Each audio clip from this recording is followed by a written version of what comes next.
Assalamualaikum warahmatullahi wabarakatuh. Perkenalkan, nama saya Rosyidatul Fajriah. Saya dari jurusan Bimbingan Konseling Islam 5B, Institut Agama Islam Negeri Tulungagung. Di sini saya membuat video untuk memenuhi salah satu tugas mata kuliah Konseling Lintas Budaya yang diampu oleh Bapak Muhammad Solihuddin Zuhdi MPD. Di sini saya akan menjelaskan tentang budaya dan perkembangan kognisi.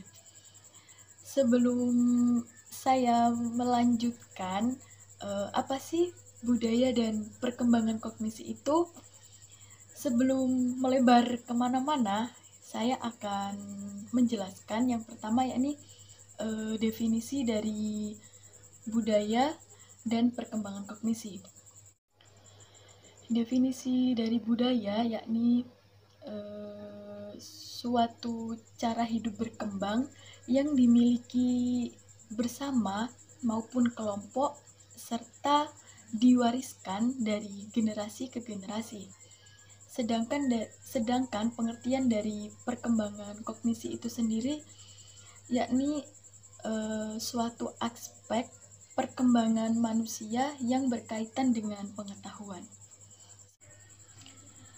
Selanjutnya, dalam budaya dan perkembangan kognisi terdapat dua pendekatan yang harus diketahui. Yang pertama, ada pendekatan tingkah laku, dan yang kedua ada pendekatan psikometrik. Pendekatan tingkah laku, pendekatan yang mempelajari tentang perkembangan kognitif yang berpusat pada mekanisme dalam belajar. Untuk pendekatan psikometrik, yaitu pendekatan yang mempelajari tentang perkembangan kognisi dengan mengukur intelijensi secara kuantitatif. Selanjutnya, kognitif dalam lintas budaya dapat diartikan sebagai kegiatan yang memperoleh pengorganisasian dan penggunaan pengetahuan. Adapun beberapa hal yang berhubungan dengan keberadaan faktor kognisi dalam konseling lintas budaya, antara lain ada yang pertama ada faktor keturunan, pengetahuan umum, cara berpikir, dan pengamatan intelektual. Selanjutnya, adapun faktor yang mempengaruhi kognitif konseling lintas budaya, diantaranya ada locus of control. Yang dimaksud locus of control di sini yakni sebuah konsep yang dibangun oleh Rotter pada tahun 1966 yang menyatakan bahwa setiap orang berbeda dalam bagaimana ia mengontrol diri mereka sendiri. Mengontrol terhadap perilaku dan hubungan mereka dengan orang sekitar. Locus of control dibedakan dengan beberapa faktor. Ada dua faktor yang membedakan, yaitu ada faktor internal dan faktor eksternal. Faktor internal yakni bahwasannya keberhasilan seseorang itu dipengaruhi oleh diri sendiri. Di satu sisi, faktor yang lain menjelaskan, yakni faktor eksternalnya, bahwa keberhasilan seseorang itu seseorang tidak akan berhasil jika ia tidak mendapatkan dorongan dari orang sekitar ataupun orang lain. Dia tidak akan berhasil tanpa dorongan orang di sekelilingnya. Contohnya, dalam masyarakat Eropa ataupun masyarakat Amerika, keberhasilan seseorang itu seseorang itu berhasil jika didorong oleh orang lain. Sedangkan orang Asia, faktor yang membuat ia berhasil ialah dorongan dari diri sendiri. Yang pertama yakni dorongan dari diri sendiri, bukan dorongan dari orang lain. Seperti itu. Yang kedua, ada diri individual. Di sini diri individual dalam keberhasilan seseorang, dalam keberhasilan orang dalam menggapai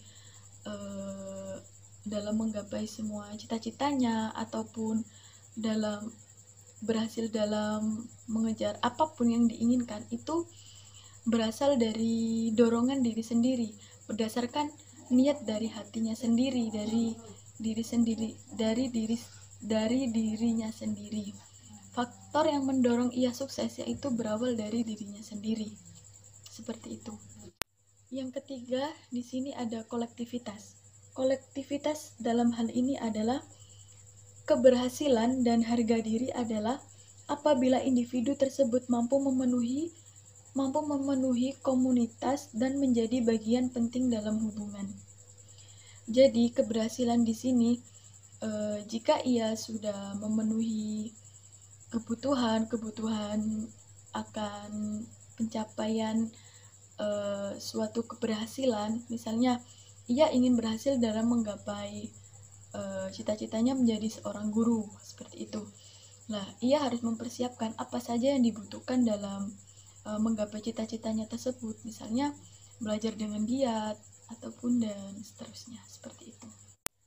Yang keempat yakni persepsi diri, yang sudah saya berikan contoh di atas pada locus of control, bahwa Amerika dan Eropa dalam proses keberhasilan itu didorong oleh orang lain. Tanpa dorongan orang lain mereka tidak akan berhasil. Sedangkan orang Asia, keberhasilan yang didapat seseorang itu berawal dari dorongan dari diri sendiri, dari hatinya sendiri, dari kemauannya sendiri. Di sini subjek Amerika cenderung memberikan respon abstrak, sedangkan subjek dari Asia cenderung memberikan respon yang situasional, seperti itu. Yang kelima yakni ada sosial eksplanasi, yakni di sini memiliki keyakinan bahwa setiap orang memiliki kelebihan dan kekurangannya masing-masing dalam menggapai keberhasilannya. Setiap orang memiliki cara tersendiri untuk menggapai cita-citanya atau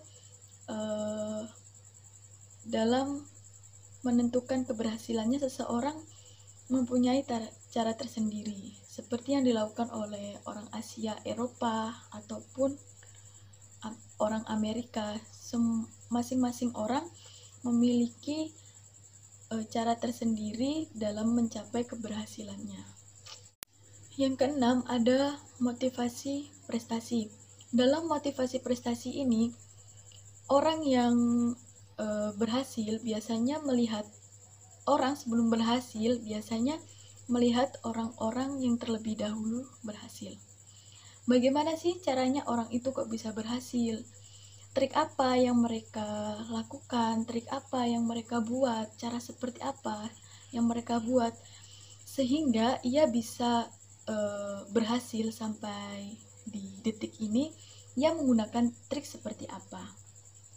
Dan setiap manusia, setiap orang memiliki hierarki kebutuhan masing-masing.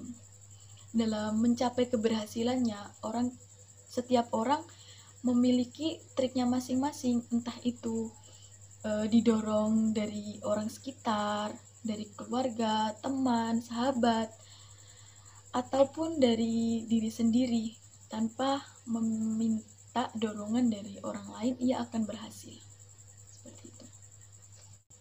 Demikianlah penjelasan dari saya mengenai budaya dan perkembangan kognisi dalam konseling lintas budaya. Jika ada kesalahan saya dalam berbicara atau menjelaskan tentang materi tersebut, saya mohon maaf yang sebesar-besarnya. Wassalamualaikum warahmatullahi wabarakatuh.